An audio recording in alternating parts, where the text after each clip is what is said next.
Okay, last week you guys have made it. I'm so pleased with you guys.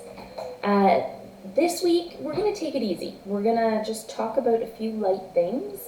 You guys did so much, or took in so much information in the past 2 weeks. And it's getting to the end of the term, and I know you have a lot going on.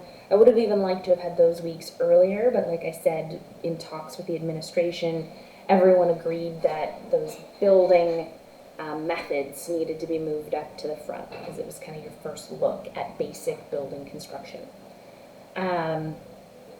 So that leaves this week. We're going to do one example. It's definitely beyond what I would expect you guys to do, but I'm going to go through it because I want to show you how it differs from that brace frame example, but at the same time is very, very similar. So we're going to use method of sections on a moment frame, and we're going to go around a moment frame that is the same frame that was our brace frame, but instead of a diagonal brace, we're going to moment connect the corners. And so I'm going to show you what the internal forces are in that. And then we're going to talk about the differences between brace frames and moment frames. And I'll show you why. Well, we'll talk about that when we get to it. And then I'm going to do some examples that bring deflection back into our equation, basically kind of tying it all together and prepping us for next term, because next term we need to take everything we've done this term and have it on one side of the equation, and now we need to check the other side of the equation, or create the other side of the equation. If you guys remember, we need our reduced capacity to be greater than our factored load. So we now know how to figure out the factored load. Well, now we need to be able to figure out the reduced capacity. And by the end of the next term, we will be able to figure out the reduced capacity and then see if it is in fact greater than our factored load. And remember, we have to do it for every element. And if there is compression on it, we have to check for compression. If there's tension on it, we have to check for tension. If there's moment and shear, we have to check those. So we have to make multiple checks. The thing we haven't talked about so far is deflection. We've loosely talked about it. I showed you the deflection tables earlier in the term. And I talked about serviceability loads that differ slightly from the factored loads. Or basically there's a different set of load combinations that we use and a different importance factor for the climatic data. And so we're just going to take a refresher on that, more just to be able to do it in a linear manner and see what our information needs to look like to get ready to do the other half of the equation next term. So now we're going to go on to an example. So here we have a moment frame, and it's the same frame dimensions that we had with our braced frame. Instead of moment connections from the beam to the columns, we had pinned connections and a bracing element right along here. But the columns were 8 meters apart, the frame was 5 meters tall, and there was 250 kilonewton point load applied to it. We're going to solve this system for the internal compressive loads, tensile loads, moments, and shears. So we know that there must be compressive loads in here because there has to be a couple to be able to resist this load. So we're going to have more unknowns. We're going to have unknowns for X and Y, or for axial loads as well. So we're going to have to make a series of cuts using method of sections. But before we do that, the very first thing we always do is take a look at the base reactions. We solve for the reactions of the system. Now, there's something funny about this one, in that we don't know how much load is going to go to each side, the same way we didn't for our braced frame. We were able to then do a cut that let us determine that this one must be 0. But for the moment frame, it's a little bit different. Now, this is where my experience, I can tell you that if we have two columns with the same stiffness, it's going to share the load out. So if you were standing with your feet on the ground and someone pushed you, the friction would be shared out between your feet. If you were wearing high heels on one foot and blunt stones on the other, that's more about the coefficient of friction, but your load wouldn't be equal between the two. Okay, that is just a test.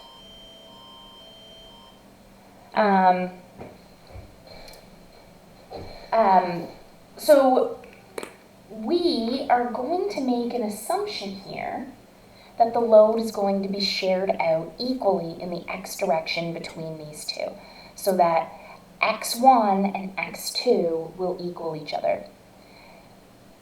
That isn't necessarily true if our columns are different stiffnesses, and I'm going to show you some images of that in a few slides, just so you can see what that looks like and what the implications of that are. So let's start analyzing this moment frame using method of sections. I always like to redraw my frame so that I can get a sense of what's going on.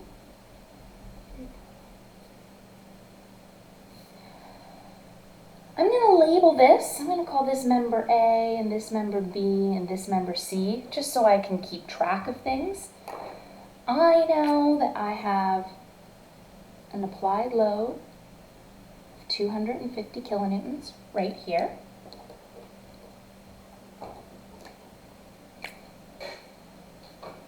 I know that I have two pins as the bases, and that's Rx1, and that's Ry1, and that's Rx2, and Ry2, but I don't know what the value of those are. So that's the very first thing we're going to have to do. We also know the dimensions of this system. 8 meters,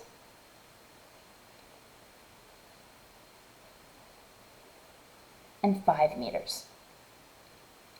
So one thing we're going to assume is that Rx1 equals Rx2. And that's an assumption we're making based on the fact that that looks like what we think would happen.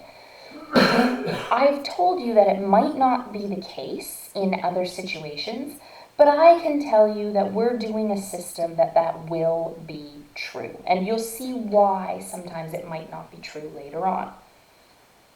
So the very first thing we're going to do is sum the forces in the x direction, with everything going in that direction being positive. We have Rx1 plus Rx2 minus 250. And we want to see if this equals 0, or what it takes to make sure that it's not moving in the x direction. Well, we know that Rx1 equals Rx2. So we could say what we have is 2 Rx1s equals 250. So Rx1 equals 125 kilonewtons. And Rx2 equals 125 kilonewtons.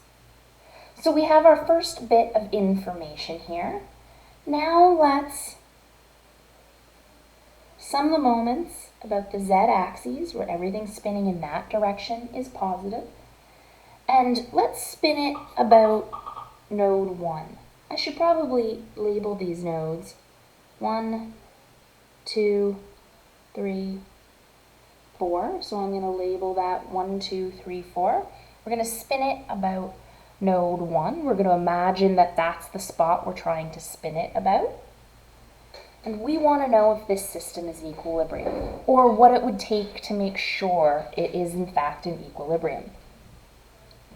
So Rx1 and Rx2 both pass through the node, so they're not causing it to spin. It looks like our 250 kilonewtons and our Ry1 or our Ry2 are both trying to make it spin.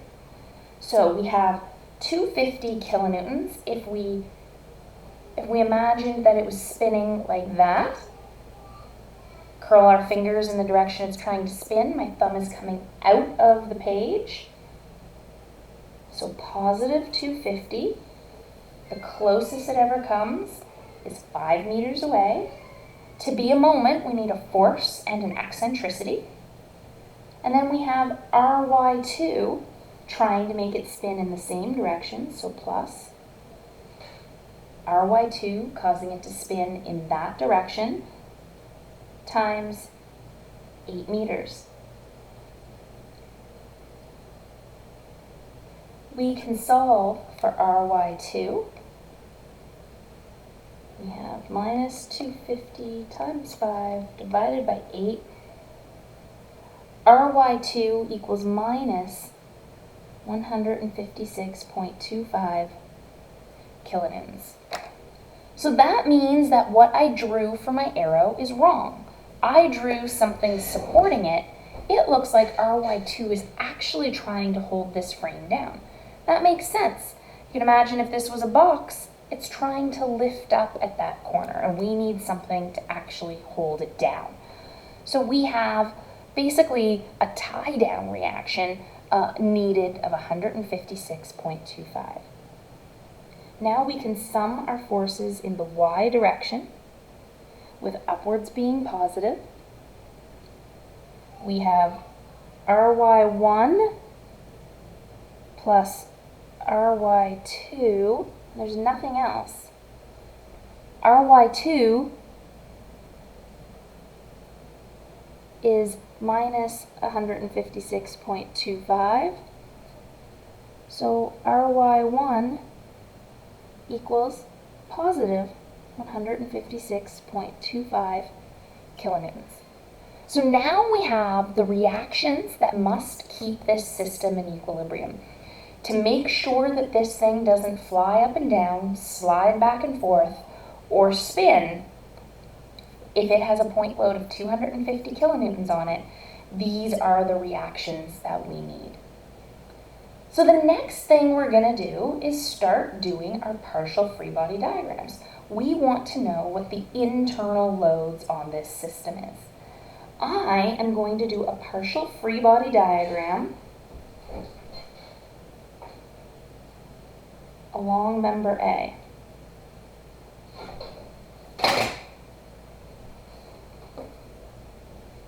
Along member A. Sorry, I was kind of hoping you'd make me a coffee before you went on your conference call, but I guess that's a lost hope. Alright, so I'm making a cut at some distance x along member A. I know that I have a reaction of 156.25 kilonewtons here, and a reaction of 125 kilonewtons here, and that there is some internal loads that must be keeping this partial free body diagram from flying off into space. A, some axial force along member A, our unknown moment, and our unknown shear. And now we can go through the same process we always do. Let's sum the forces in the y direction with everything upwards being positive. We've got 156.25 kilonewtons as our reaction going up, plus A equals 0. A must equal minus 156.25 kilonewtons, or A equals 156.25 kilonewtons in compression. Let's sum the forces in the x direction. We have our 125 kilonewton reaction in the positive direction. Oh, 125 kilonewtons, why am I writing that? And then we have a positive unknown shear. We can solve for this and we get V equals minus 125 kilonewtons. Now we know that positive and negative actually doesn't have much meaning for shear, but we like to track it to see where we get transitions. But it looks like anywhere on the length of member A, our V is 125 kilonewtons. We have one more equation, which is great because we have one more unknown. Let's sum the moment about our cut X right here. So our shear passes through this, A passes through this, our reaction RY1 passes through it. We're left with our applied 125 kilonewtons and our unknown moment. Our unknown moment is in the positive direction, and we have 125 kilonewtons spinning it in this direction. So if we curl our fingers, my thumb is coming out of the page, or positive 125, and it is X meters away, equals 0. So that means the moment equals minus 125x. So along the length of member A, we have a linear moment change. Let's see moment at 0, or at the bottom. At 0, minus 125 times 0 equals 0 kilonewton meters. Moment at 5 meters, so that's the top, we are going to have minus 125 times 5, or minus 625 kilonewton meters. So we now have that anywhere on the length of member A, the axial load is 156.25 kilonewtons in compression. Anywhere along member A, the shear is 125 kilonewtons. And the moment varies from 0 at the bottom in a linear manner up to 625 kilonewtons at the top. Let's do the same thing along member B.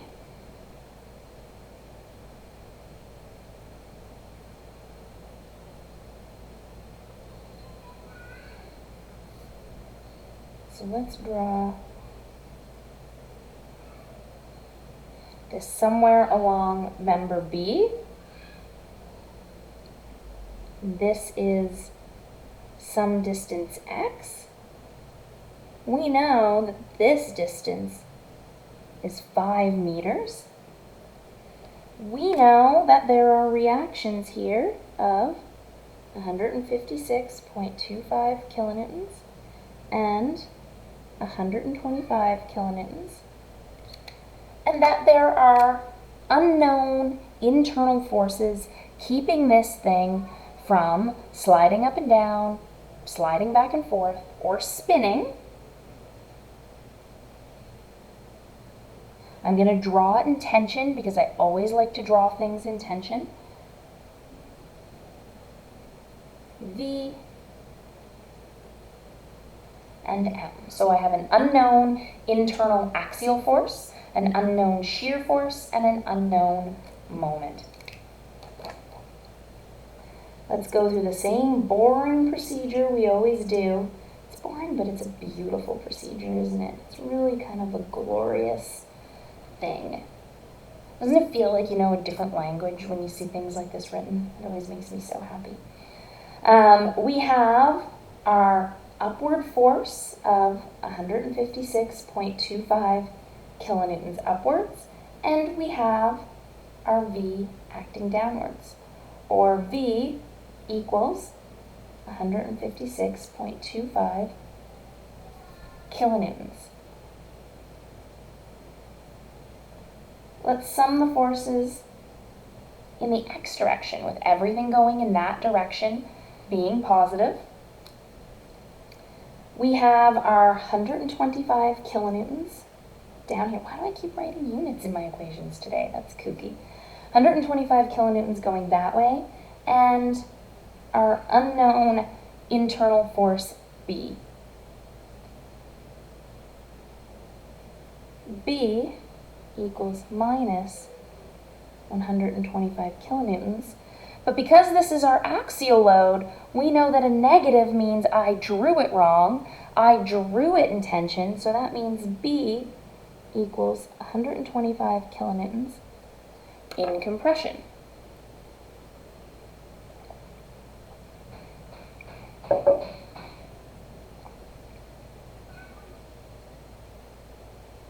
And then we are going to sum the moments about our cut point X, about the z-axis, and we want to know what it takes for this system to be in equilibrium. So if we're spinning it about this point, we have our positive moment,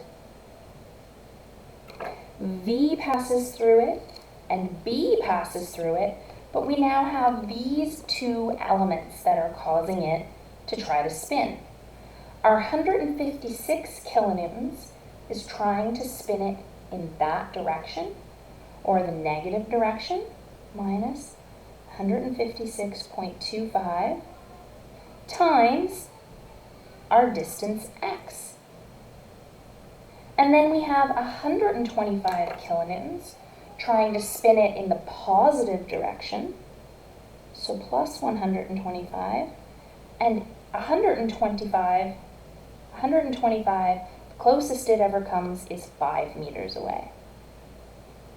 So the 156 acts on this plane, and it is x away from the point we're spinning, and our 125 kilonewtons acts 5 meters away. We can rearrange this, and we get that the moment equals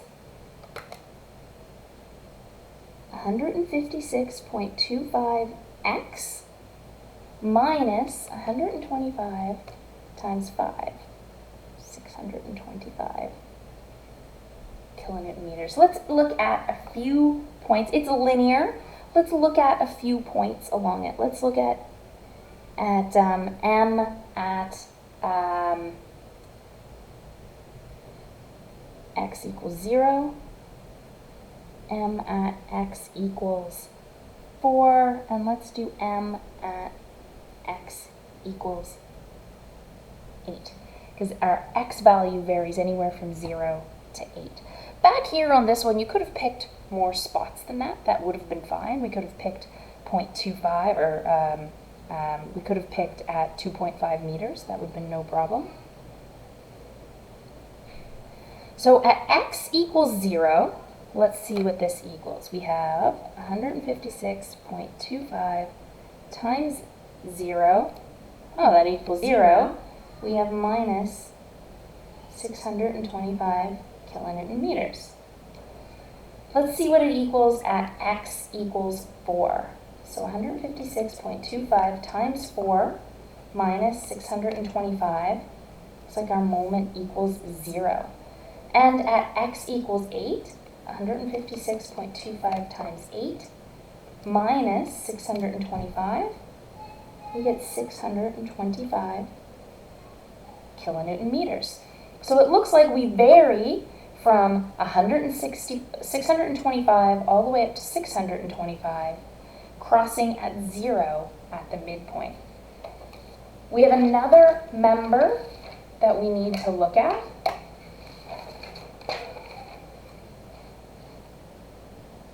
Let's cut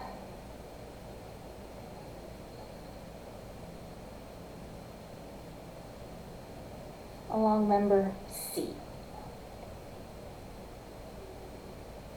So let's cut somewhere along member C.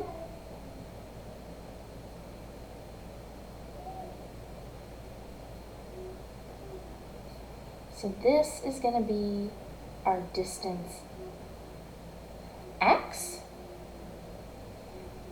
We know that this is 8 meters,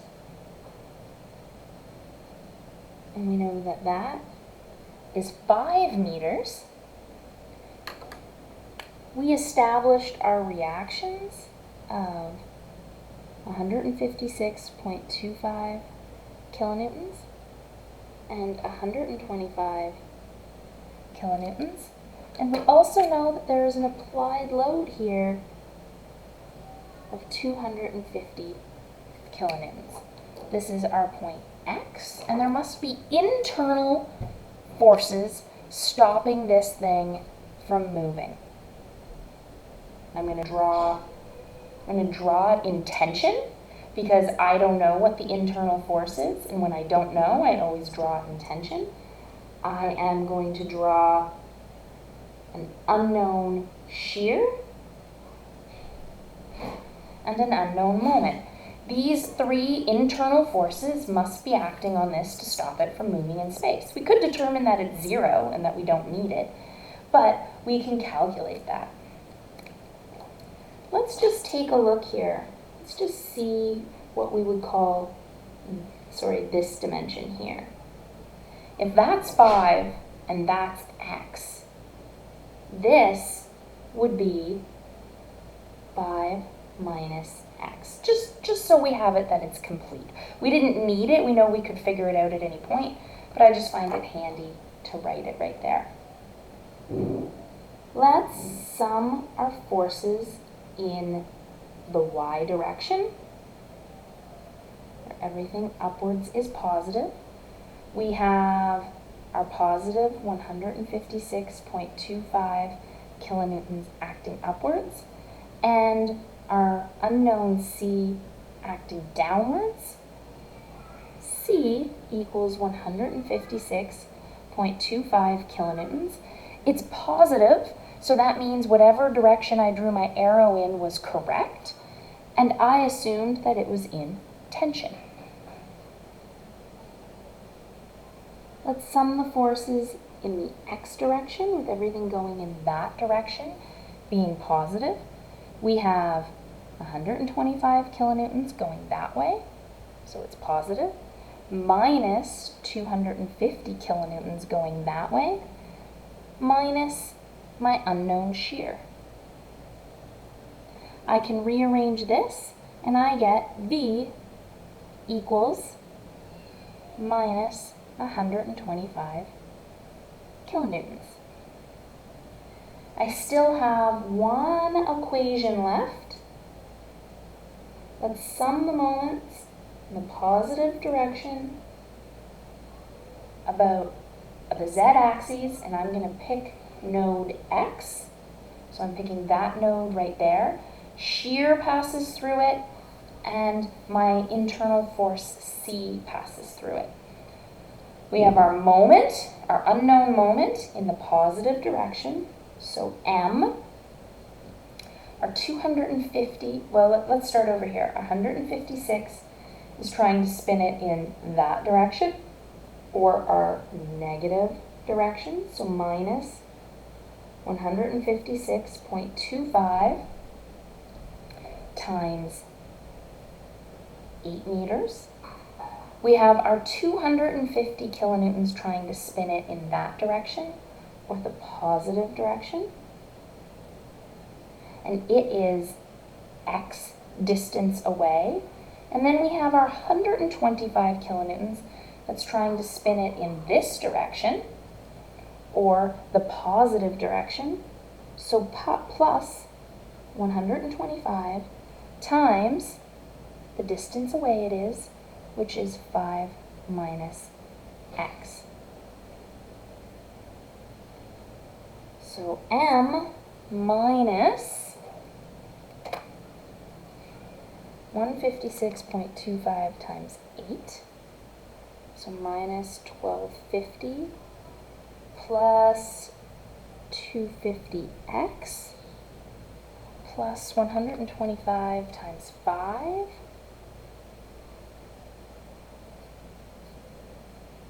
minus 125x equals 0. We can rearrange this. We have m minus 625 plus 125x equals 0, or m equals 625 minus 125x. Let's just see what that gives us at different locations along the length of that member. Remember, 0 is up here, and x was going in that direction. So 0 is up here at the 250 applied load. So at x equals 0, our moment equals 625 minus 125 times 0, or 625 kilonewton meters. At m, x equals 5, 625 minus 125 times 5 is 625. We have 0. So now we can draw all of our diagrams for this element. 3, 4, 5, 6, 7, 8.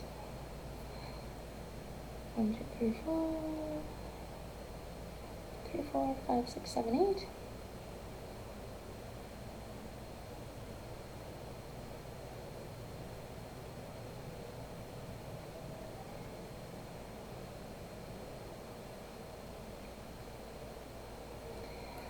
All right, we know that we have a free body diagram. We have an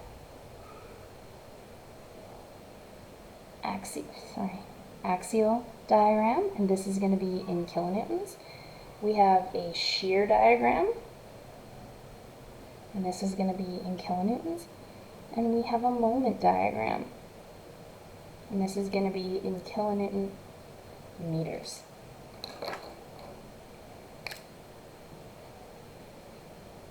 (250 kilonewtons). I'm only going to put the dimensions on one of them, because they're being read as a unit here. And our free body diagram also had reactions. 125 kilonewtons, 125 kilonewtons. This was minus 156.25 kilonewtons. I could draw the arrow in the other direction and use a positive number there if I chose to. It's really what mood I'm in. You're going to see in the example that you have on the lecture slides that I did draw it going in the other direction, but I used a positive number here. That is the same thing. Those are equivalent to each other. So for our axial loads on member A, no matter what, along A, we had 156.25 in compression.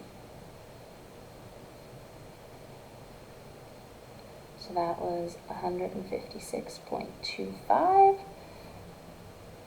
kilonewtons. Well, we've said that it's kilonewtons here. The top member, B, axial load anywhere along it was 125 kilonewtons in compression.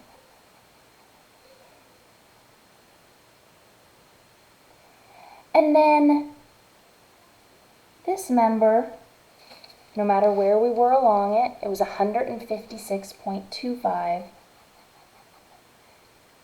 kilonewtons of tension. Our shear diagram for member A, no matter where we were along it, our shear was 125 kilonewtons. For this member over here, member C, no matter what, anywhere along it, we were 125 kilonewtons.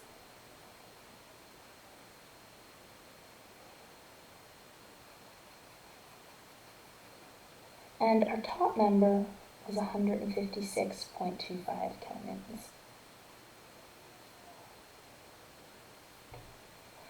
And then our bending moment, for member A, we started at 0 and went up to 625.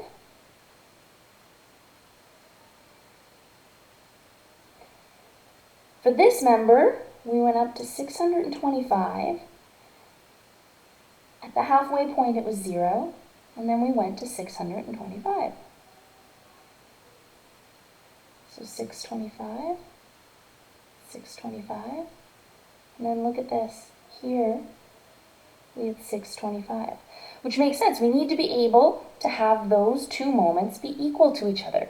We have to be able to wrap around that corner. That 625 kilonewtons has to go somewhere. And so this moment connection and this moment connection both need to be designed for 625 kilonewtons of moment.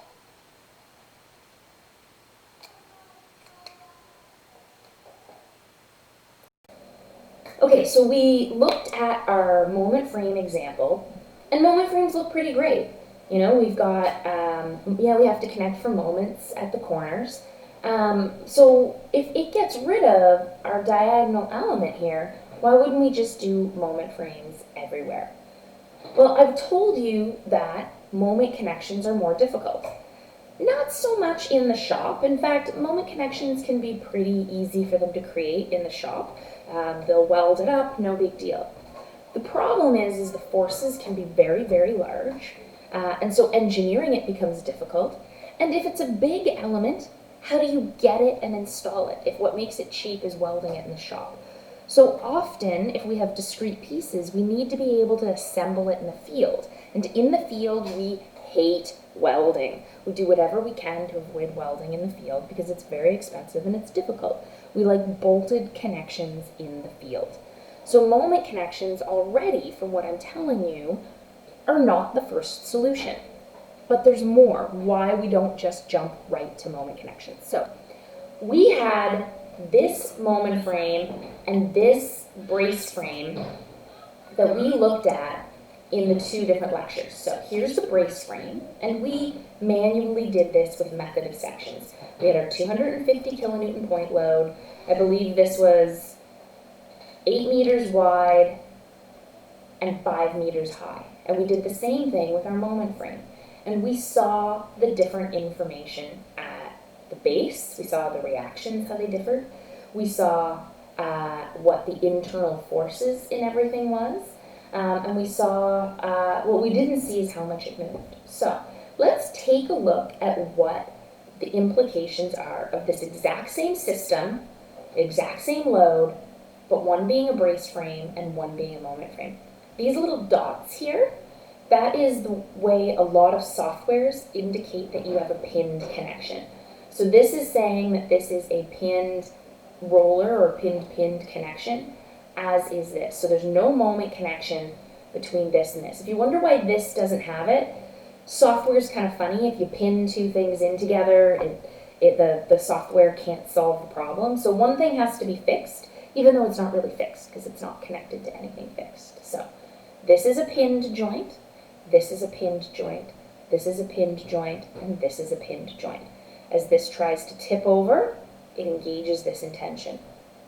The way this works is that this is a moment connection here. Those two things will stay at 90 degrees relative to each other.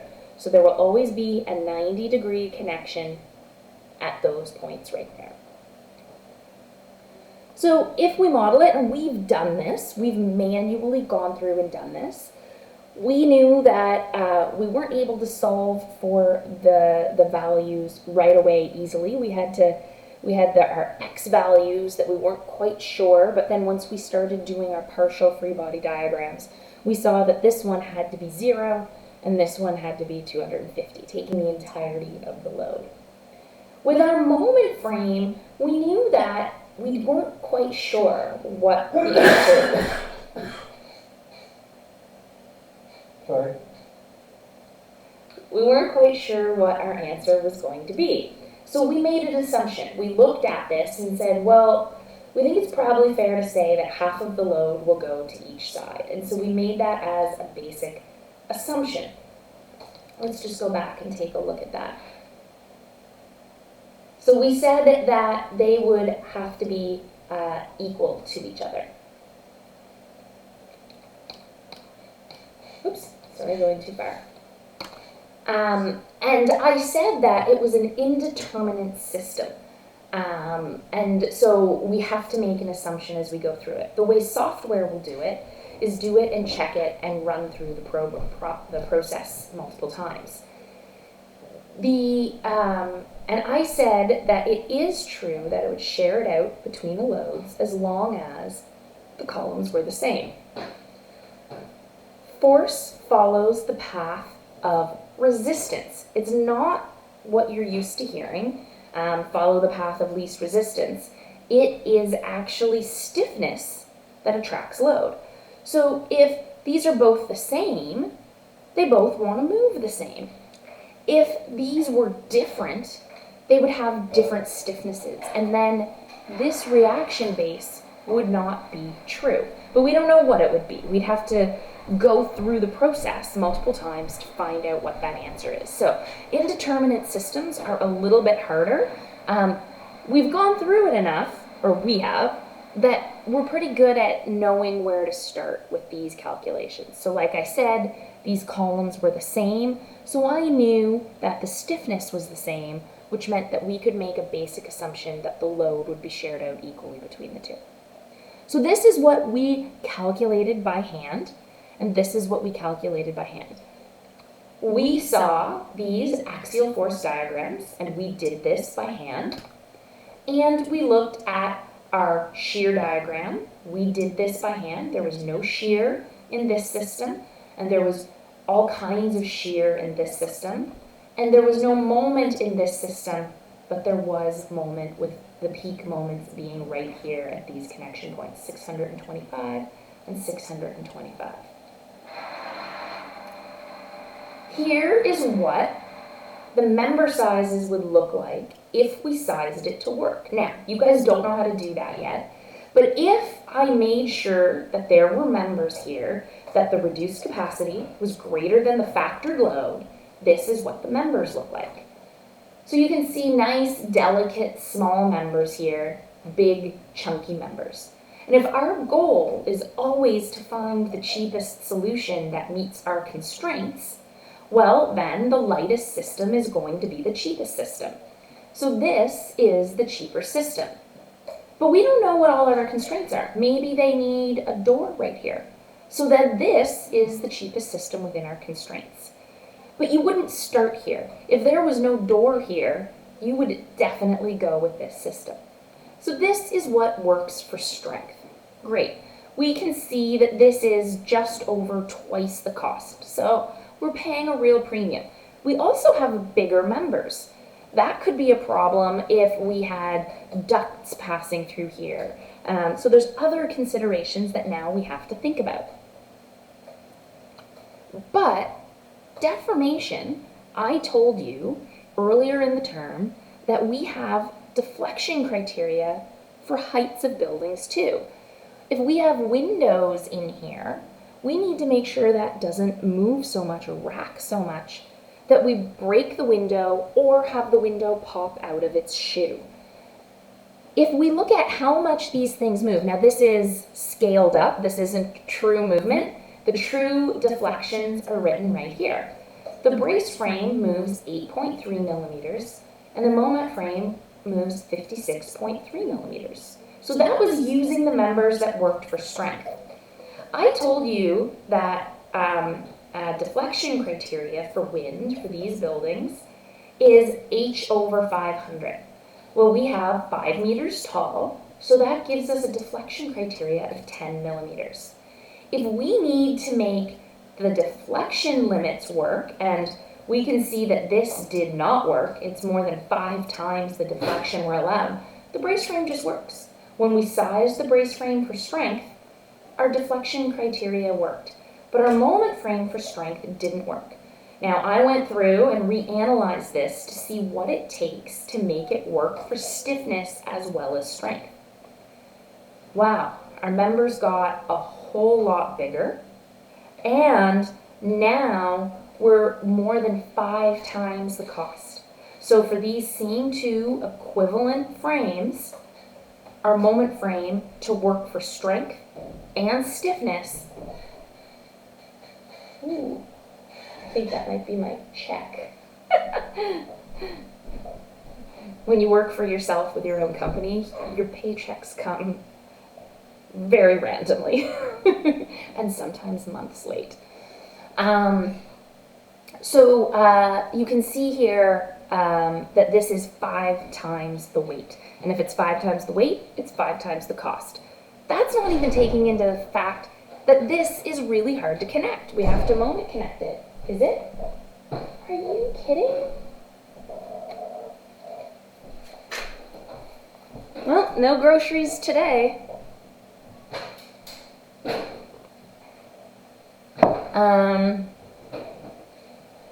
So it's 5 times the cost for this equivalent system if it's a moment frame. And we have bigger members, and we haven't taken into consideration the fact that they now have to actually weld this up in the field in some way, which is going to increase that cost even more. So it's not just 5 times, it's 5 times plus the difficult cost of actually connecting that in the field. But here it is, we've met our deflection criteria. So our 8.3 millimeters stayed the same, and now we have 9.75 millimeters. So we've gotten it to work, we've met the strength and stiffness criteria, but there is an added cost, a greatly added cost. So it's important to know when and where and why you would choose to do a moment frame. So in summary, moment frames are bigger, they're heavier, and they deflect more. So we have to really stop and think, is it worth doing a moment frame? A moment frame isn't the place you start. A moment frame is the thing you do when your braced frame doesn't work. Now let's look at some other options with moment frames. I have gone through with that same system, 5 meters tall, 8 meters wide, 250 kilonewton point load applied right here. And I did a few other studies just to show you the comparative size of things.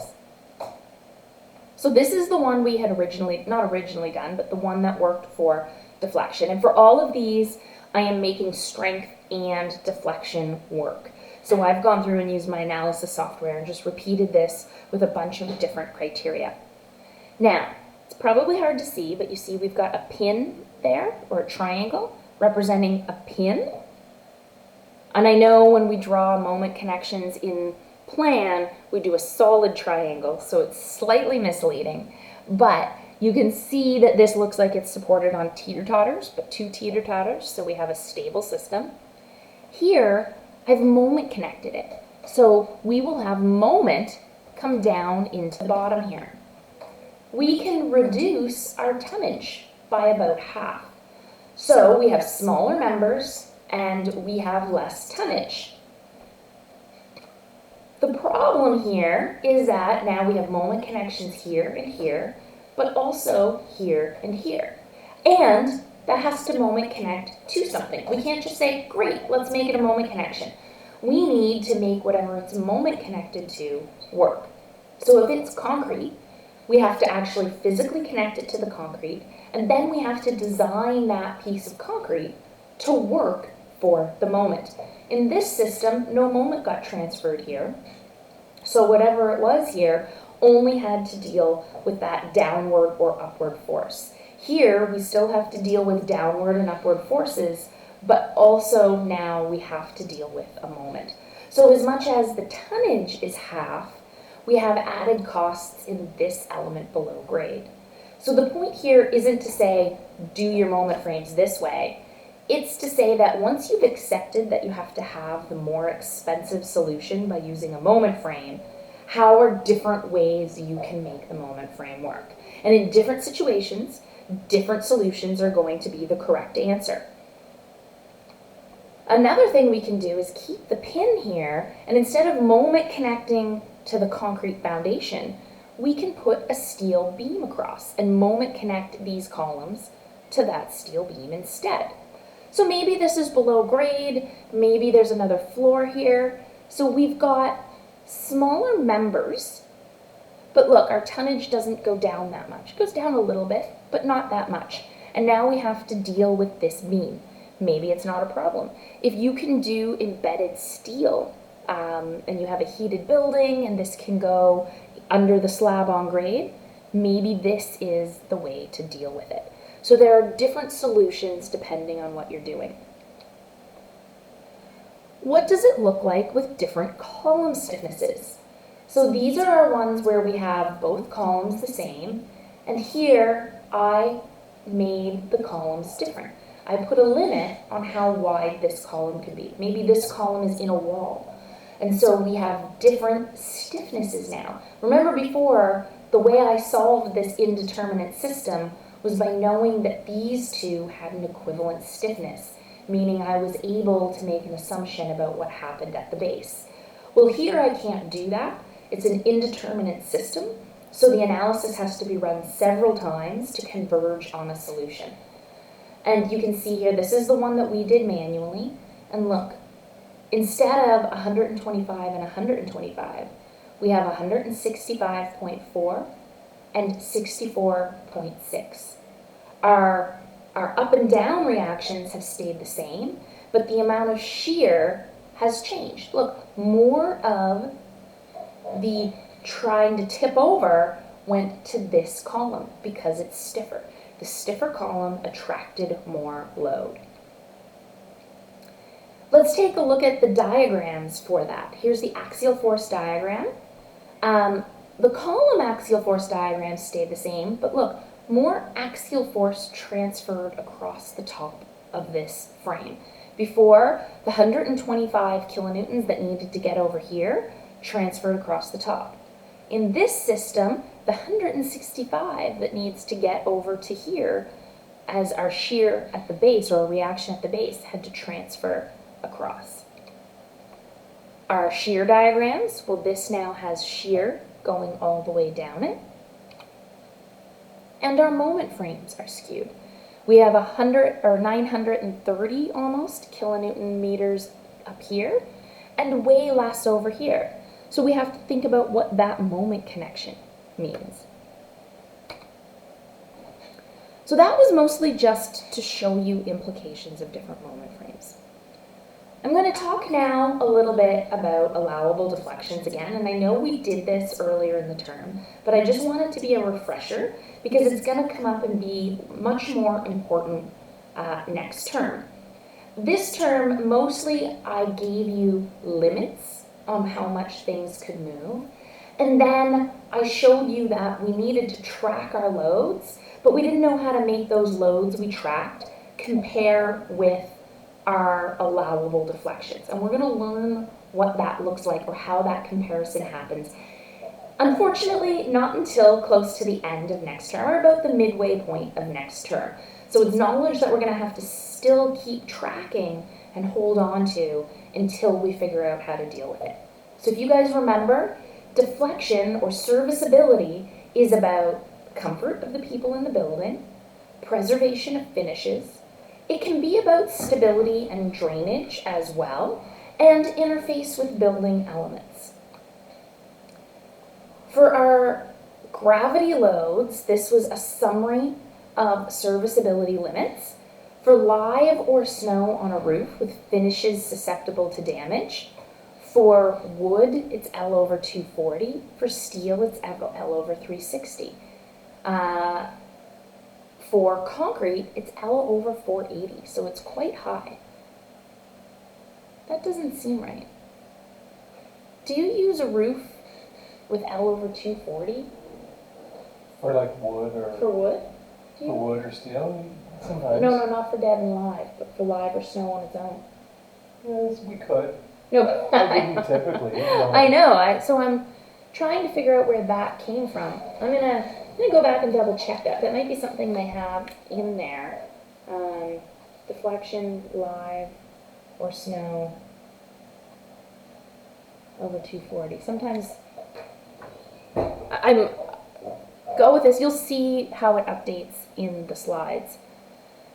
Actually, could you do me a favor? Yeah. Would you flip through the wood design manual and find that table in wood for me? Quickly, just so I can give them the answer right while I'm lecturing without making it weird.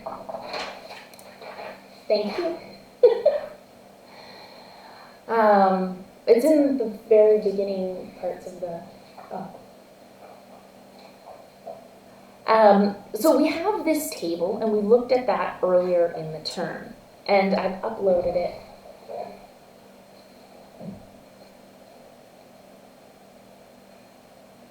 Yeah, so that is a typo in this slide. That should be L over 360, folks. My bad.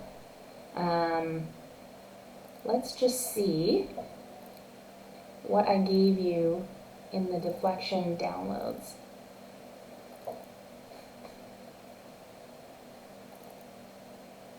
Serviceability limits. Let me just open this.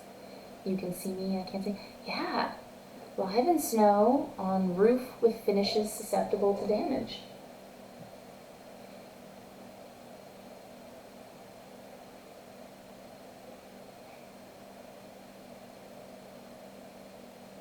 Oh, snow load is 240. Interesting. So the problem here is that I pulled this information from another source, not directly from the wood code, and the wood has some variable information in it. So I'm going to go through and I'm going to revise this for you. It doesn't change the way you learn it, and anything I've told you before is just fine. But we're going to go through and I'm going to update this, and I'm going to update the serviceability guideline chart that I gave you earlier in the term, and I'll re-upload that for you. So you might see that there's a bit more information in here then, simply because they actually break out live or snow. Most of the other ones for live or snow, it's the exact same. So I'm going to go through and I'm going to make, let's say this, better serviceability chart.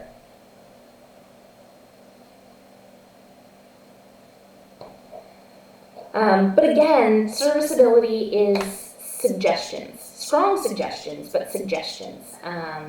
So it's about preservation of finishes, and so as long as you're doing something reasonable, you would not be making a mistake. So as much as this says L over 240, that's a lighter criteria than the L over 360 that I typically use right here. So, you know, I would always go with the tighter standard personally. An industry standard, in spite of what it says here in this chart, L over 360 is what I've always used, and it is the more stringent criteria. So I am making sure that it deflects less, in fact. And even the analysis software that is produced by the wood industry defaults to a 360 for this, not a 240. So that's what made me hesitate when I looked at this. I clearly pulled it from the proper table, but I don't think that it's stringent enough, essentially.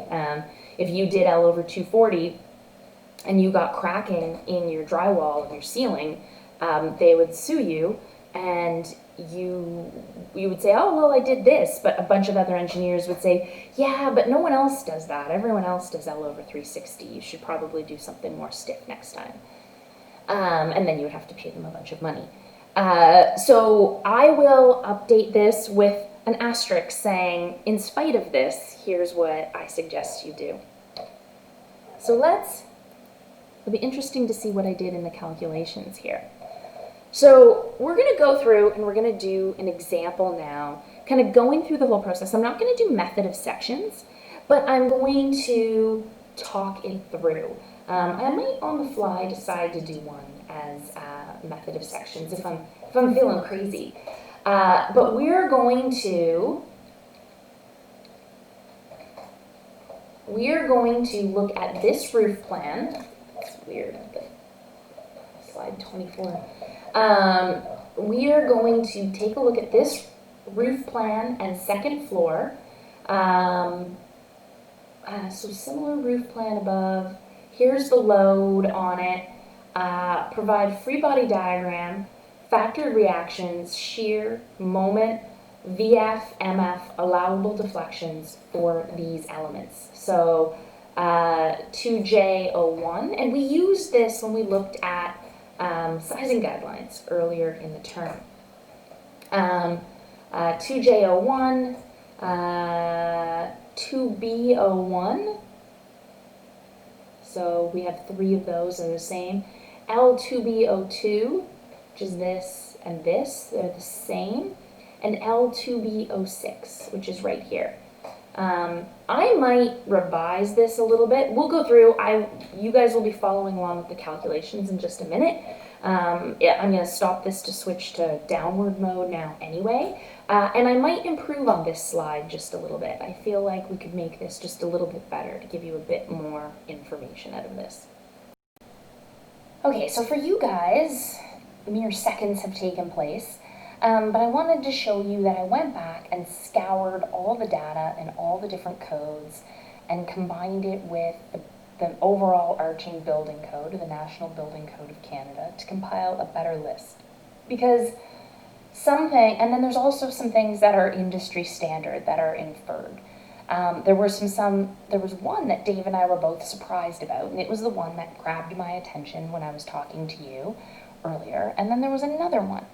So in wood, even for dead and live, if it is susceptible to damage, it is L divided by 360, which means that what most people do isn't conservative enough. And it's not the default in the wood design software produced by the same people that produce the wood code. So it was kind of an interesting blurb for me to find. You can see here that there is an asterisk beside these ones here for steel. There is no explicit commentary or deflection guideline for dead plus what we used to call all the live loads, but it is snow or live. Industry standard across the world is L divided by 240 if it's susceptible to damage, and L divided by 180 if it's not. So I really want you to see that even though it is not listed in any of the Canadian codes, it is something that is just so universally done that you'd be remiss not to. Masonry, you can see here that beams supporting masonry walls, so steel or wood, we don't usually support masonry with wood, we usually support masonry with steel. If steel is supporting masonry, the criteria changes to L over 480, because masonry is so susceptible to cracking that we really try to make sure we limit cracking. You can see there's even an upper bound on it that we never go over 20 millimeters. So we're going to look at 3 beams for basically a full overarching analysis. You can see we have RB11, RJ01, RP02, and RB03. We're going to do RB03 last. And feel free to use the beam diagrams, the beam loading diagrams that we've done in the past. This is from the drawings that I showed you in the very second, or not the first week, but the second week, I think, where I had created a fake building. It wasn't a very practical building, but it was really good for showing you the different things that could happen. And so this is the roof steel plan. And you can see here that we have the loads listed here. So we have the dead loads listed here and the live load. It says plus ASL shown on plan, but the roof has no ASLs listed on it. So we're fine with that. So the very first one we want to do is RJ01. And RJ01 spans from this point to this point, which looks like it's about 9 meters. And we've got deck that goes from this line to this line, so the deck spans in this direction. Or RJ01 is picking up half of the deck in this zone and half of the deck in this zone. So the very first thing we can do, well, actually maybe let's just off to the side take a look at the loads. Let's look at roof loads. I'm going to write this small right now, and I'm just going to tell you, I'm going to make it bigger, don't worry. But roof loads. roof loads. You can see that we have this set of loads here. We have 0.32, 0.1, 0.1, 0.15, 0.2, 0.25, and 0.2. If we add that all up, the dead load on the roof is 1.32 kPa. And they list that the snow load is 1.12 kPa. So that means they've already gone through and looked at, is it flat? Is it sloped? Is it windy? Is there another building beside it? So they've gone through and looked at all of that information and given us the calculated snow load. And so now we want to analyze RJ01. It looks like it's 9 meters long, and it's picking up half of this deck and half of this deck.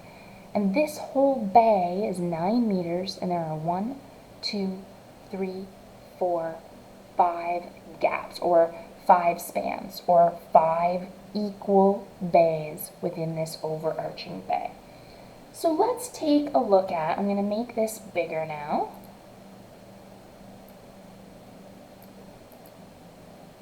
Let's take a look at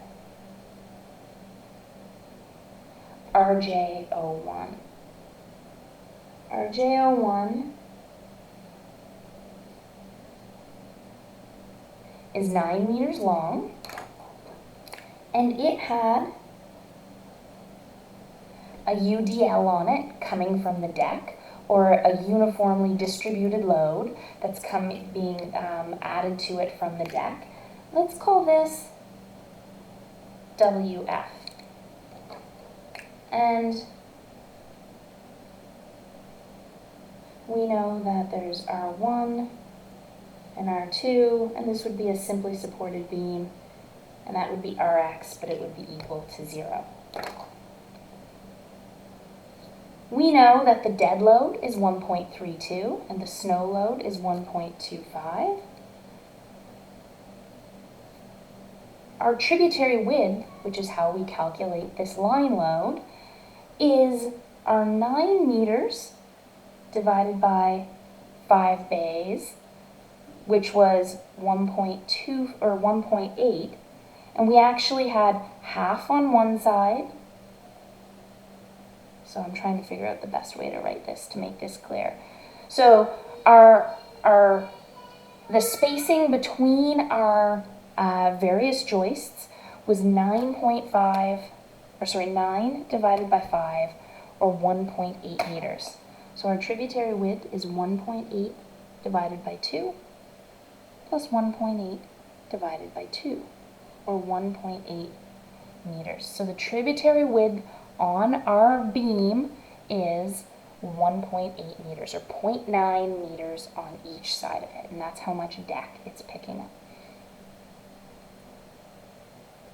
So our factored uniformly distributed load, we have 1.8 meters times 1.25, which is our factored load for dead, plus 1.5 times 1.12 for our snow load.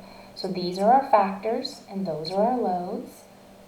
If we plug this into our calculator, we have 1.8 times 1.25 times 1.32 plus 1.5 times 1.12, and we end up with 5.99 kilonewtons per meter.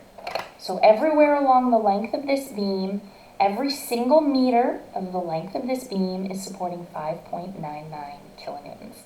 And we have 9 of those. We know that for a beam that looks like this, we can look up our beam loading diagrams, and we've actually gone through and done method of sections and calculated this, and we know that R1 equals R2 equals VF max. Remember, we're applying VF, so our values are going to be F, or factored loads, is WFL divided by 2 or 5.99 times 9 meters divided by 2. 5.99 times 9 divided by 2, we get 26.96 kilonewtons. Or basically, if we have 5.99 kilonewtons for every meter of this, and we have 9 meters, and then half of it goes to this side, and half of it goes to this side. So we have our VF max, we have R1 and R2, all factored. We also want MF max, and we know that that is WF L squared divided by 8 for a uniformly distributed load on a simply supported beam. We actually manually calculated that and then saw it in beam loading diagrams. So 5.99 times 9 meters squared divided by 8, or 5.99 times 9 squared divided by 8 equals 60.6 kilonewton meters. So it looks like we need to find something that has a VR greater than 26.7 and an MR greater than 60.6. But that's next term's problem. We'll worry about that when we get to next term. We also want to think about the deflection criteria for this beam, or the deflection limit for snow. And we're going to assume that it has finishes that could be damaged because it listed suspended ceiling, and so those are all things that we might worry about getting damaged. And so for snow loads with finishes susceptible to damage, it's L divided by 360, or 25 millimeters. The snow load we'd use here, they gave us the 1.12 as our snow load. If we went back and looked at the snow calculations for this, which they haven't shown us, they just showed us the overall building, there's nothing to make us think that this isn't a regular importance building, which means that would have had an importance factor of 1, and we would want 0.9. That looks like 1.01 kPa, or sorry, 1.01 kPa times 1.8, or 1.81 kilonewtons per meter is what we would use for that snow load there. Or W snow is going to be 1.8 times 0.9 times our 1.12 equals 1.81 kilonewton meters. Let's look at dead plus snow for serviceability. We're going to have our tributary width times our 1.32, not factored, plus 0.9 times 1.12, or 1.8 times 1.32 plus 0.9 times 1.12. Yeah, that was right. 4.19 kilonewton meters. And the deflection limit for that is 9,000 divided by 240. Remember, this 240, there's nothing explicitly listed in any of the codes that I can find, but it is an international standard that everybody uses. So 9,000 divided by 240, or 37.5 millimeters. And when it comes time to calculate what the actual deflection is, I'm just going to write myself a reminder here that I would be using this load to calculate it. So different criteria and different loads, it's not obvious which one's going to be the worst. And it could differ depending on what's going on where in the building. RP02, I believe, was the other thing we needed to look at, was the next one. Let's take a look here. RPO2, well look, it's the exact same length as RJ01. It's got the same tributary width, and it's the same roof, so the loads are going to be the same. It's supporting the same ceiling, so the deflection criteria is going to be the same. It looks like that everything we just did is the exact same for these two members, and the only thing that is different is what type of member it is. This one's a joist, and this one's a beam. And so we can't go any further. We just know that everything for RJ01 is equal to RPO2. So RPO2 equals RJ01 for loads, MF, VF, reactions, and deflection criteria. And then we have RB11. So RB11 then is the next one we want to look at. RB11. It spans 9 meters. So from grid line B to grid line C, spanning 9 meters. And it's picking up all of these joists. So it looks like it is a simply supported beam picking up some tributary width, or a simply supported beam supporting a UDL, a uniformly distributed line load. As much as this is really 1, 2, 3, 4 point loads, we often simplify it and treat that as if it's a UDL. That is an industry standard to make that basic assumption. So let's take a look at this member now. So let's look at RB11.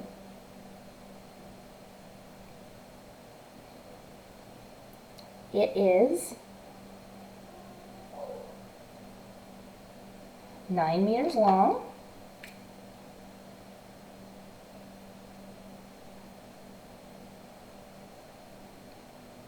It has unknown reactions.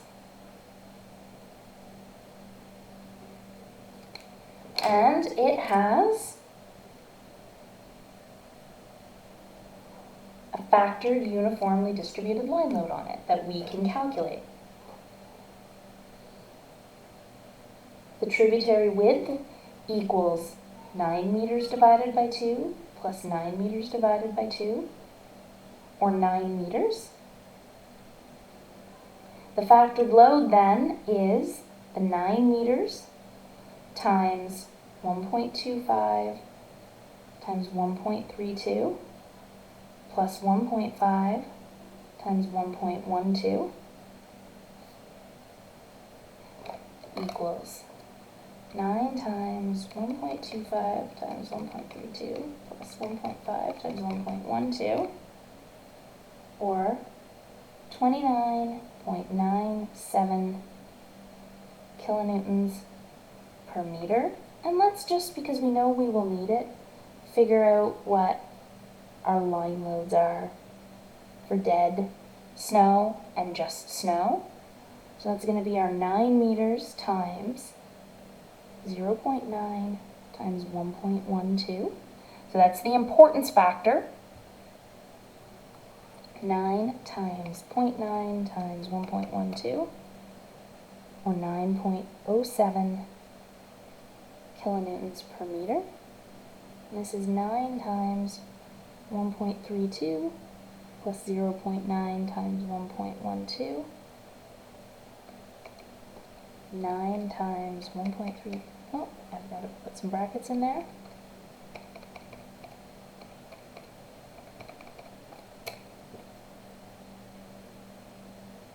.95 kilonewtons per meter. This is another uniformly distributed load that's simply on a simply supported beam.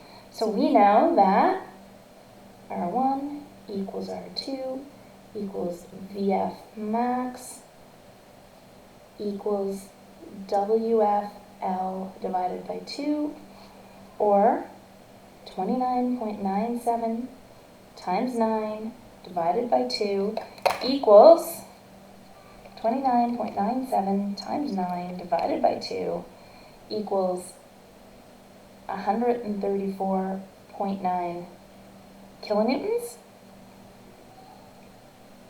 And MF max equals WFL squared divided by 8, or 29.97 times 9 squared divided by 8 equals 29.97 squared, 29.97 times 9 squared divided by 8 equals 303.4 kilonewton meters. Let's look at our deflection criteria. So we know we can't do anything with it yet, but we know that if we stick around next term, we'll be able to figure that out. So the deflection criteria is the same, and it's the same length. So 9 meters divided by 360 equals 25 millimeters. And we have 9 meters divided by 240, or 37.5 millimeters. Let's just keep track of what loads we'll be using when we start to analyze this next term. We had 9.07 for just snow. And for dead plus snow, we had 20.95 kilonewtons per meter. Well, look at this. For RJ01 and RB11, the criteria is the same, even though we have a much higher load on this beam.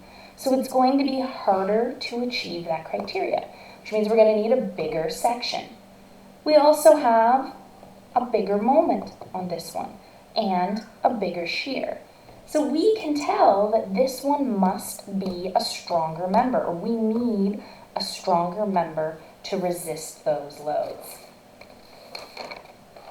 So we have one more beam that I'm going to go through with you guys right now, and it's a doozy.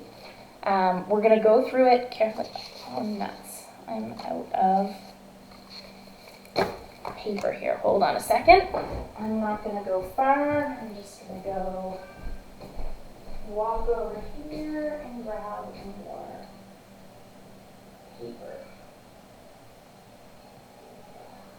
Okay, here we go.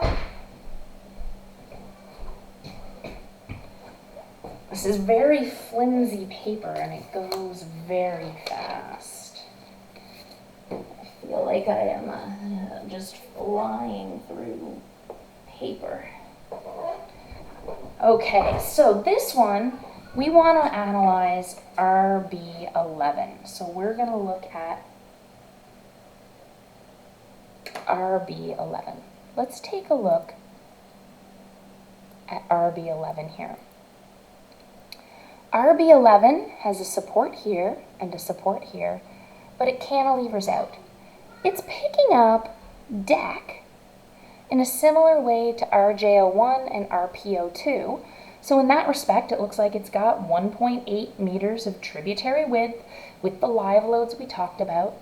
But look at this. It's picking up RBO7 and RBO8. There's point loads on it from RBO... Oh, you can't see my mouse. So, RBO3 is being supported here and here. It is picking up half of the deck between this joist and the beam and half of the deck between this purlin and the beam. So it's got the same tributary width and the same tributary, or the same loads on it, except out here it's picking up RBO7 and RBO8. So it's got a point load on it. And the tributary area for that point load is half of what RBO7 was supporting and half of what RBO8 was supporting. And RBO8 was picking up that tributary area, and RBO7 was picking up that tributary area. So if we're trying to figure out what that point load there is, it's it's going to be some rectangle that looks like that, or half of that 9 meters plus half of that 9 meters times half of that 3 meters to figure out our point load out here. So let's start going through that and see what kind of diagram we get. So we have our beam that looks like this. Sorry, I didn't draw the reactions in red the way I normally try to do. My apologies. We know that our dead load is the same. The overall roof dead load is still 1.32 kPa, and our snow load is still 1.12 kPa.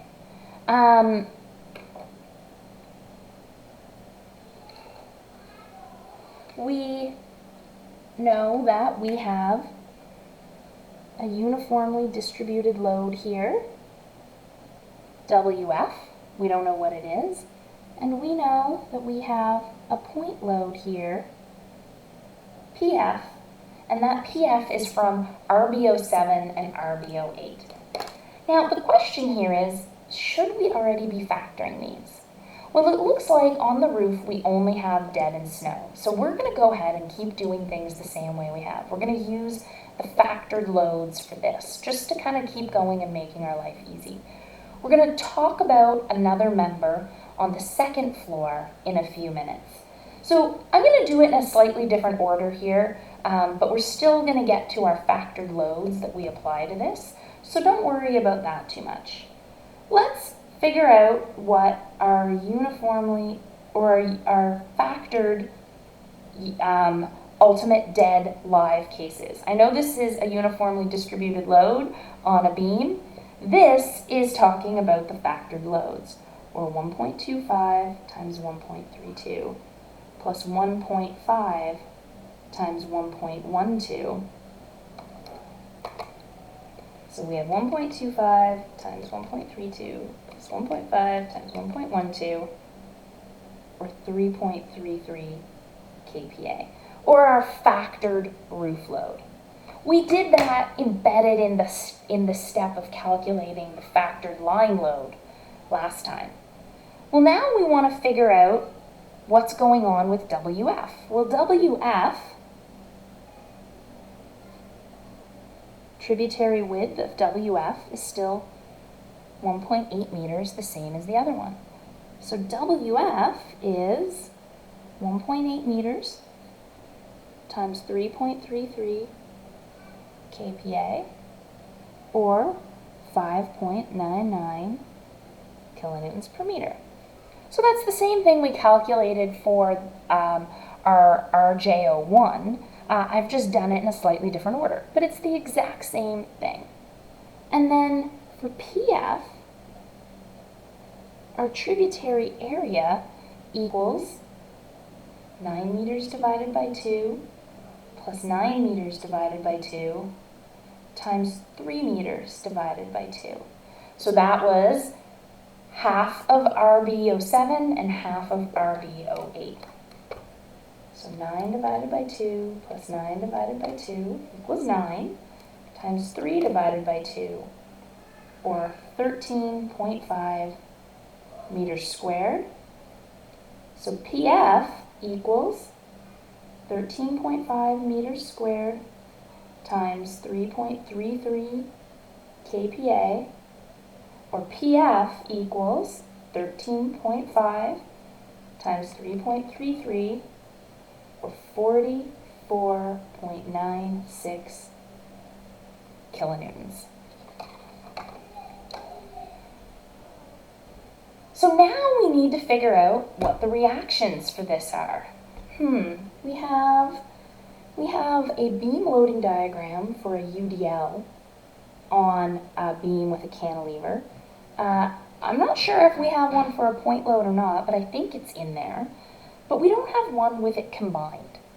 So we could figure out this one and figure out this one and add them up at various steps, or we can go through and do method of sections the way we learned. we know that this is 9 meters, and this is 3 meters, and we have an applied load, and we want to figure out what these reactions are, and then we can go through and find the internal loads for this. So let's start with a partial free body diagram.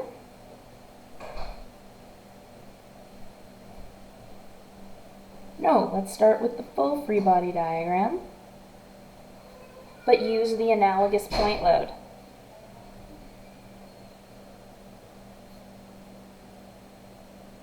Remember, that is not the actual free body diagram. It's the one we can use just to help us find the reactions. This is the true free body diagram. So let's take a look at this.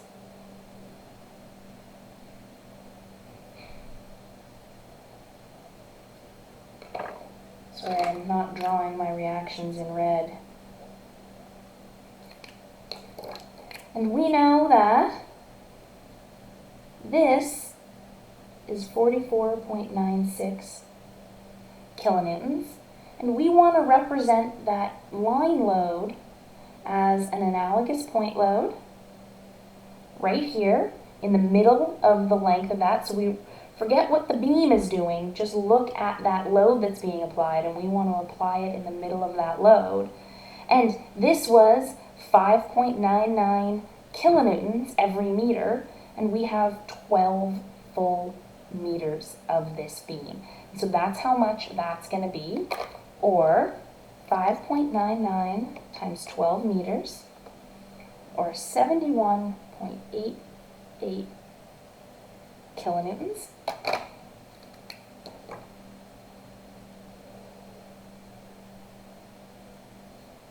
That's 3 meters, and that's 9 meters, and this is R1, and this is R2, and we want to know what these reactions are. We're just gonna, we know that if we go through that and sum the forces in X, that's going to be 0. So let's now take a look at this. Let's figure out where this one is. We know we wanted it at the middle. Forget what's happening with the beam. We want it at the middle of that load. That whole thing is 12 meters. So that's happening at the 6 meter mark. That's why this is only a good free body diagram for looking at the reactions. We'd need a different free body diagram if we were making cuts, or an analogous point load if we were making different cuts. So let's figure out our reactions now. Let's sum the moments in the positive direction about a point, and we're going to pick point R1. Just because I'm lazy, like I said, and I like to do the same thing over and over and over again. Now, I hadn't originally planned to do this member. I just kind of really thought it might be something you guys would benefit from, to see it all fully worked out, and so it wasn't in my original plan for this lecture, so I'm kind of just adding it at the last minute here. If we put a thumbtack right here, R1 passes through it. We have these two applied loads and our unknown R2. These both spin it in the negative direction, and R2 spins it in the positive direction. Or R2 positive is 9 meters away, minus our 71.88, and it is 6 meters away, minus our 44.96 kilonewtons, which is our full 12 meters away. And we want to figure out what this thing is if it is set to 0. We want to know what it takes for the sum of all of these forces to be 0.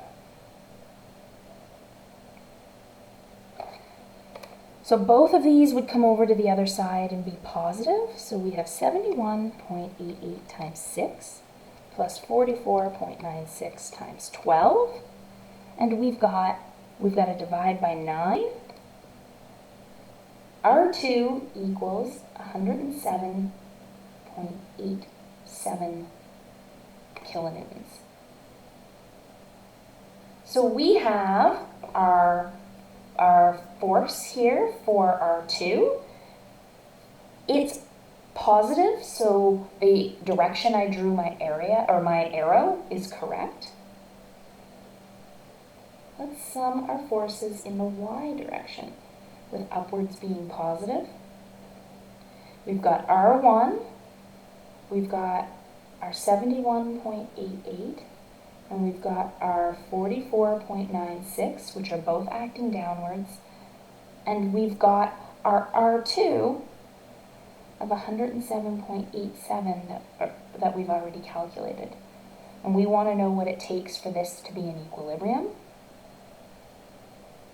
R1 equals 71.88 plus 44.96 minus 107.87, or 8.97 kilonewtons. So now we have the reactions for our free body diagram. So back up here, we know now that this is 8.97 kilonewtons, and this is 107.87 kilonewtons, and that, of course, is 0. Well, let's see what happens between, and remember that these reactions are dependent on this load and that load. So everything we've calculated took those two things into account. Let's see what happens along this anywhere between 0 and 9 meters. So let's do a partial free body diagram where x equals 0 to 9 meters.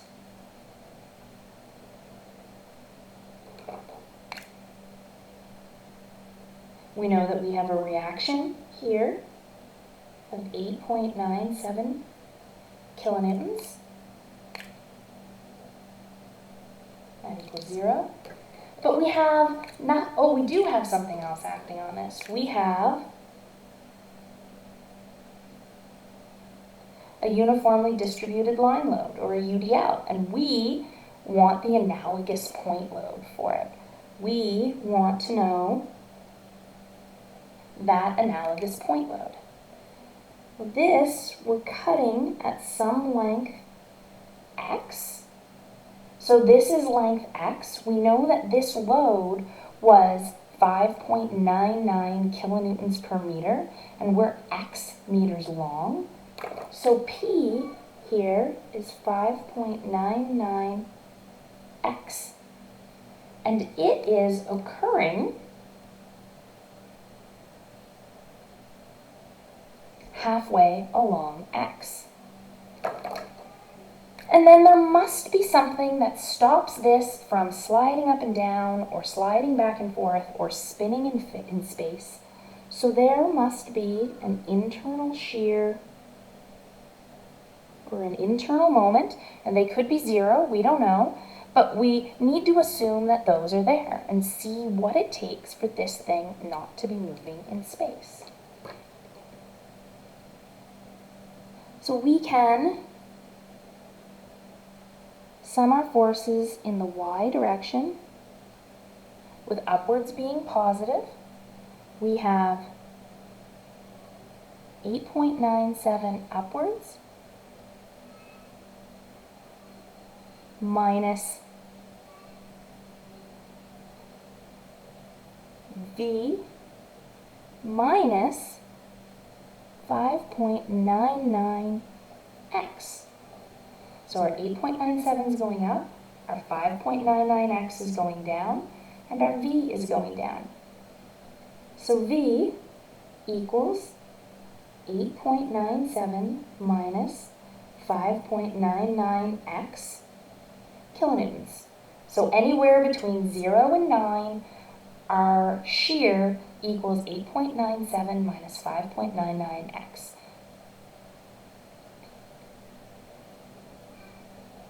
actually I'm not going to do that right there, I'm going to do it right here.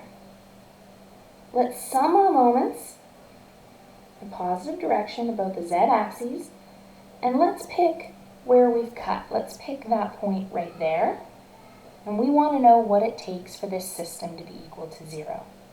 Well, we've got our shear passing through it, so it's going to be 0. We've got our moment spinning it in the positive direction, so plus m. We've got our 5.99x spinning it in that direction, which is also positive, so it's spinning it in that direction, so plus 5.99x, and 5.99x is happening x divided by 2 away. And then we've got our 8.97 spinning it in that direction, or our negative direction. And it is x away. Or m equals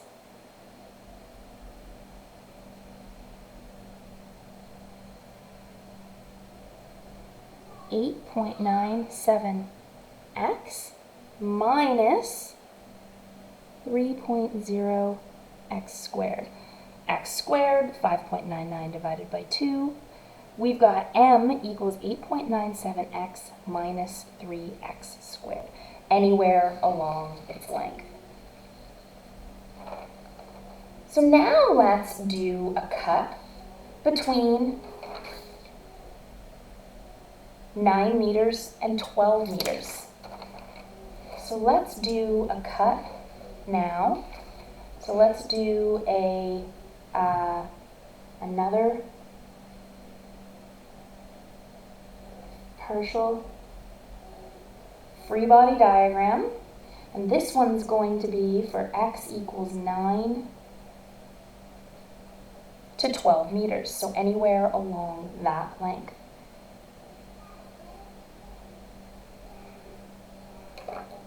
We know that we had reactions of 8.97 kilonewtons and 107.87 kilonewtons. And we know that there was this uniformly distributed load, and we're going to draw that as an analogous point load. This entire length is x. We know that that distance was 9 meters, leaving us with this distance being x minus 9.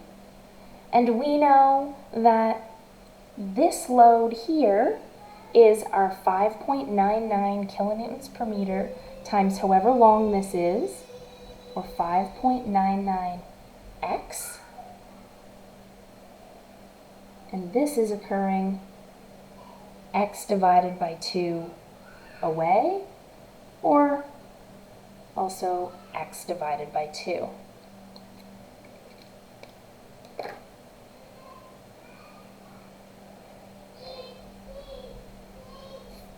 We can sum our forces in the y direction with everything upwards being positive. So we have 8.97 upwards plus 107.87. Oh, do you know what I haven't drawn? My unknown internal forces, M and V. We have 107.87 upwards minus 5.99x and minus V must equal 0. V equals, looks like we need a calculator here. We bring that over. No, we don't. We're bringing the V over. So this stays 107.87 plus 8.97 or 116.84 minus 5.99x. So that's the shear between 0 and 12, or sorry, between 9 and 12. And then we can also sum the moments about the z-axes. And we're going to spin it about this node here, x. So our v passes through it. And then these three forces cause it to spin. We have our moment also causing it to spin, our unknown moment. Spinning in that direction, so it's positive. So positive moment.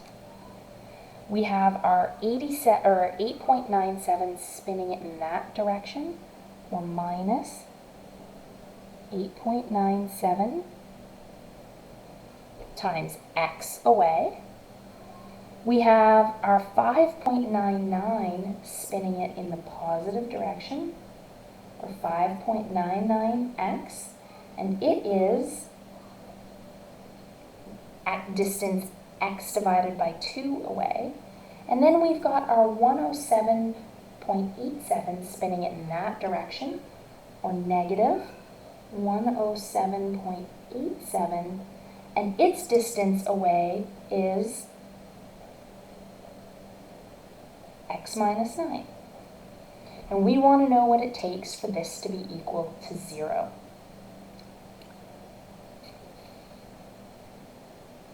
So let's write this out in a few steps here. We've got m, that's going to be 107.87 times x. Let's just write this out. 8.97x. I'm going to do it in a few steps here. This becomes 3.0 x squared minus 107.87 times x, or minus 107.87x, plus 107 plus 107.87 times 9 equals 970.83. It looks like those can add up.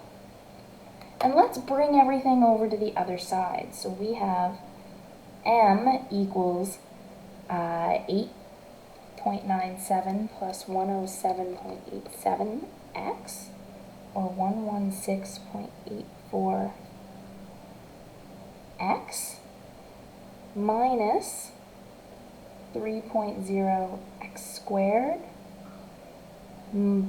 minus 970.83. So we have what shear moment equals everywhere along this beam. Let's start to write that out. Let's write that out for ourselves. So we know at 0 to 9, shear equals, so this would be x, and this is v, and this is m. At 0 to 9, we calculated that v equaled 8.97 minus 5.99, or 8.97 minus 5.99x, and m equaled 8.97x minus 3.0x squared.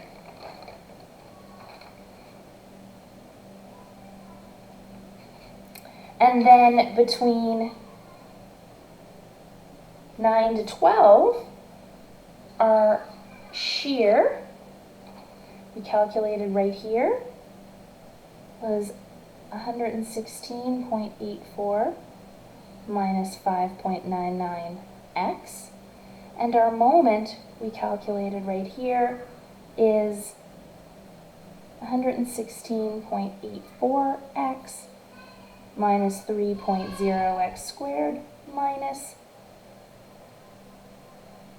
970.83.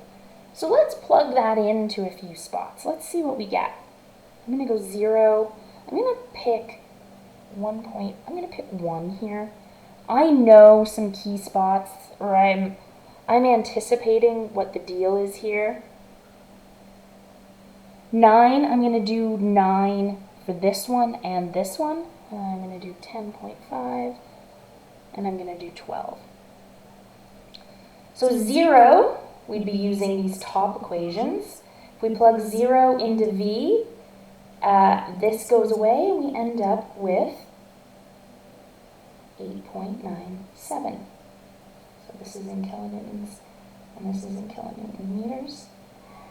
0 in this equation, we have a 0 in both of those portions of it. We get 0. At 1, we have 8.97 minus 5.99 times 1. Or 2.98. Let's keep plugging them in. Let's see what 3 is. Well, it's minus 9.0 at 3. At 6, it's minus 26.97. And at 9, it's minus 44.94.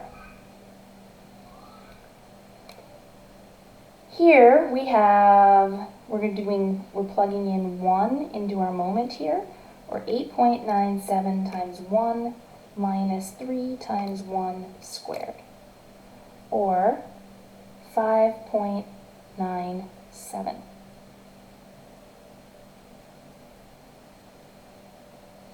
Let's plug in 3. 8.97 times 3 minus 3 times 3 squared. Oh, we're pretty darn close to 0 right there. Let's do 0.10. 8.97 times 6 minus 3 times 6 squared. We've got minus 54.18. And let's plug 9 in instead of 6.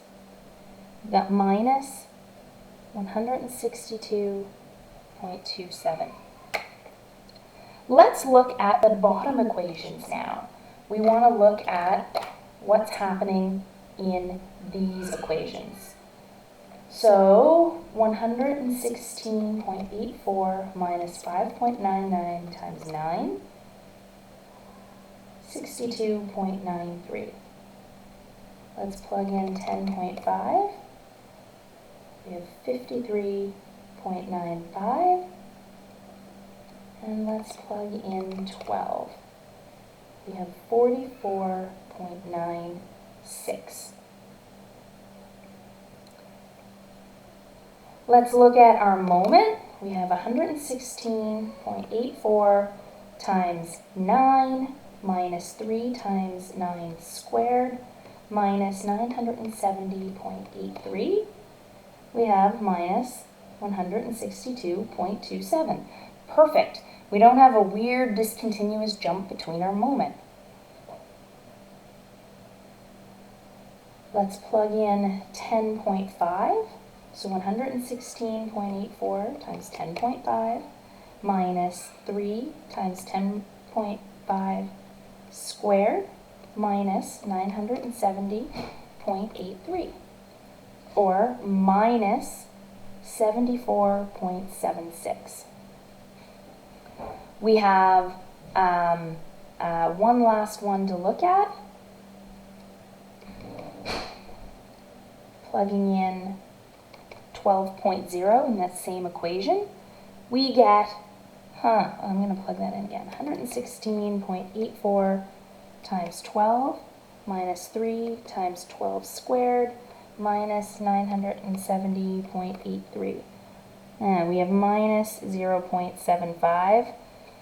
I'm going to tell you that that's basically 0. That's just an accumulation of rounding errors. But let's take a look what that looks like. Let's draw those out for ourselves here.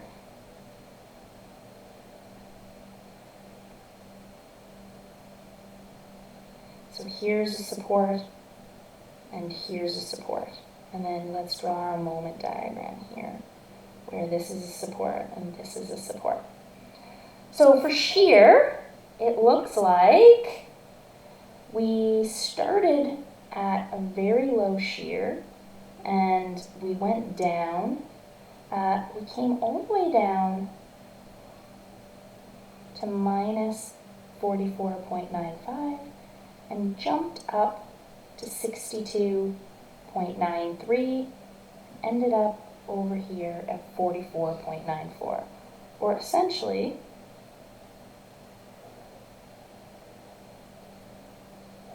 a diagram that looked like that. If we want, we can color that in. This is our shear diagram, and it's in kilonewtons. And this over here was 8.97. This here was 62.93. This was 44.94. And this was 44.96. It looks like VF max, the maximum value here is 62.93 kilonewtons. It looks like we need to make sure we have a beam that can resist 62.93 kilonewtons of load.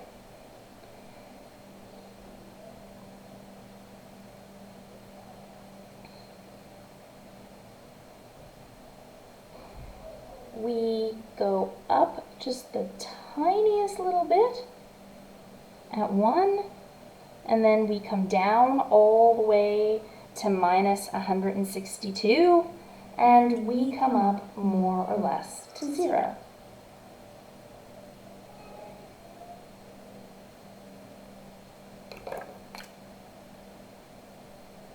You could actually plot this out if you wanted. But we know that this is 5.97 at the 1 meter mark, and that this is 162.27. And this is our moment diagram in kilonewton meters, and that MF max equals 162.27 kilonewton meters. So we need a beam, and we're going to learn in Structures 2 how to find a beam that has a VR greater than this and an MR greater than this, and that's our goal. But we know there's one other thing we need to check. We also have deflection criteria.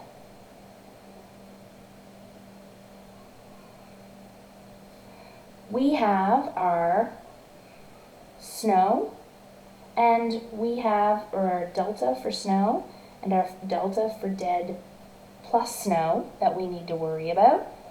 This is 9 meters, and this is 3 meters.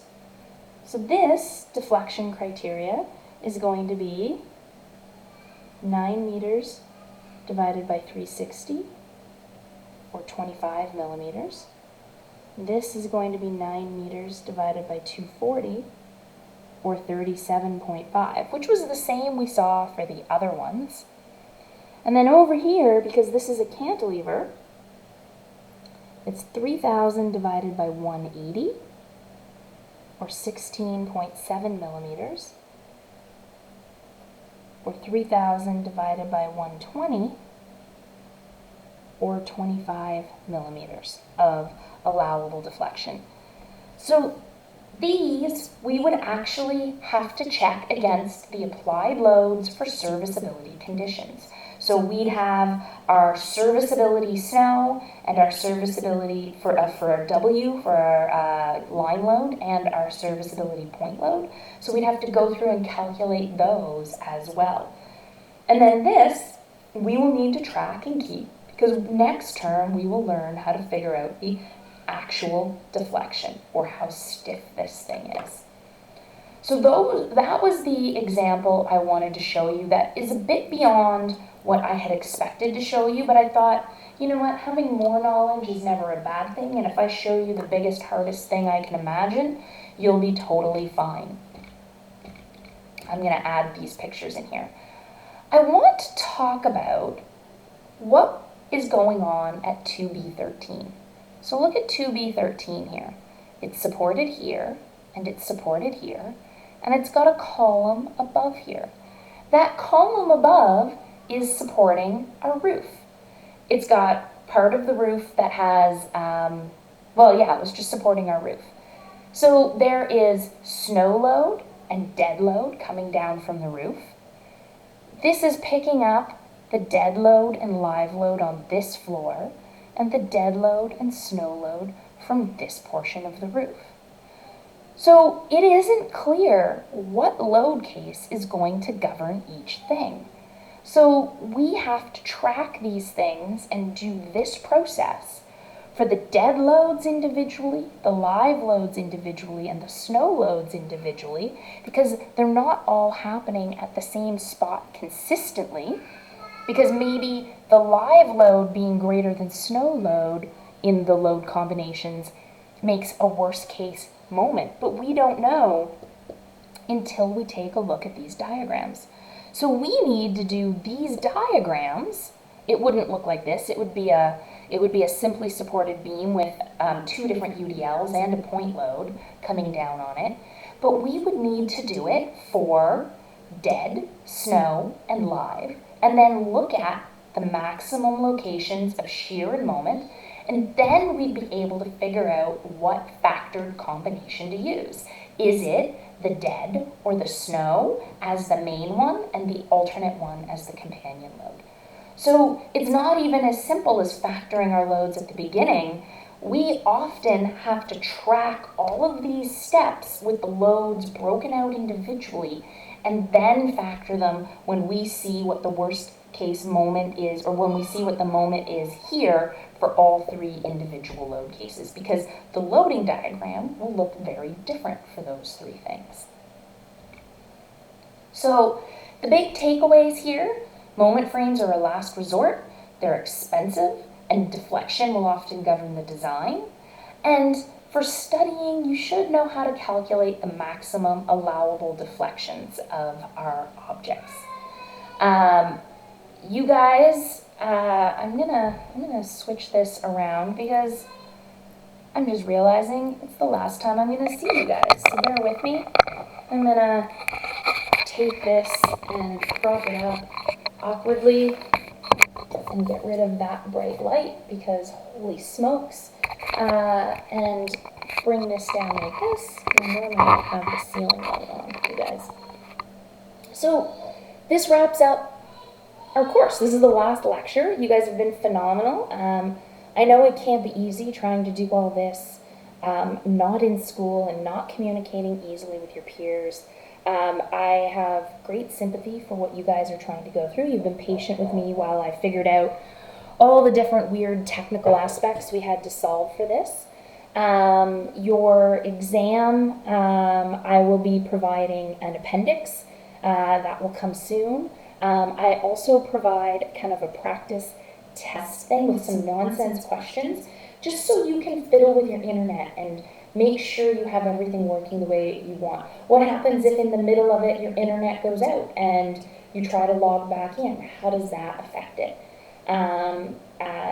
Because it's a little bit different when we don't have invigilators sitting there looking at you guys. Your exam, I believe, is on Thursday night from 7 to 10, and I want to be sitting here at the computer with you guys for the entire time, but I legit have two little toddlers that I'm trying to put to bed at that time frame. So I am going to check in probably every 15 to 20 minutes at my computer, so you might not get a response right away. Move on to other questions, and then I will come in and check what questions you have, if you have them, if you chat them to me in the announcement portion of Quarkus. Just open it as another tab and send me a message. I am going to, I go through the exam, after I make it, I go through it about 30 times. I should be able to do it, including all the calculations, in 15 minutes for you guys to be able to do it in the 3 hours allotted. If I can get through it in probably 10 minutes, I'll give myself 10 minutes as the barrier. And that means doing all the calculations from scratch, where I plug them into a calculator. And then I'll probably get Dave to give it a try, and because he hasn't seen it before and he hasn't even heard kind of what keywords we've been talking about, if he can do it in 20 minutes, I know you guys have plenty of time to go through it. The other thing is that the comment sheets, or the class reviews, are up. Definitely fill those out. They are helpful feedback for us. Obviously, they're anonymous, as they should be. You should have the freedom to say whatever you want. Remember, though, that I do read them. It's anonymous, so I don't know who wrote it, but I read the comments. So don't just be like, we think Shannon's a horrible individual, because legit, I'll cry. But if you have feedback, you can write whatever you want. You can write that. That's totally up to you. No one's going to stop you from writing it. You might be a jerk, but oh well, that's on you. But feedback is helpful. If there's something you don't like about the course that is something we can fix, we want to know about it. Obviously, saying I don't like this course because I don't like math, not much I can do about that, because the math is mandated. But if there is something we can make better, and that other people agree would help make it better, it can't be just you that thinks that. Feel free to write it, but we do look into that. And there's been lots of things that we've made changes on. One of the students gave feedback that they'd like a bigger pointer. So I figured out a way to make a bigger pointer visible on the screens. So this is stuff we really take into consideration, because we want to make this a better experience for you. We want you to learn, or I certainly want you to learn this stuff. They don't let me see the comments until the summer, though. So if you write something that's super awesome and a great idea, I don't see it till the summer, and you won't benefit from it next term. If you think of it, send me an email with what that comment is. You don't have to, but if you want to see, if it's something that you really think I could try to implement next term, I will take that information, but I need to see it. Somehow you need to share that information with me. So it's been great. Good luck on the exam. I'm sure there'll be announcements coming from me as we lead up to it. Try to take a deep breath. I've just heard that courses are going to be delayed a week starting in January, of course, just after I finished all the syllabus and the deadlines and the dates and set everything up on Quarkus. So I have to go through and redo all that. That's what I get for being on top of it this year. But I'm sure you'll hear more from me. And good luck, guys.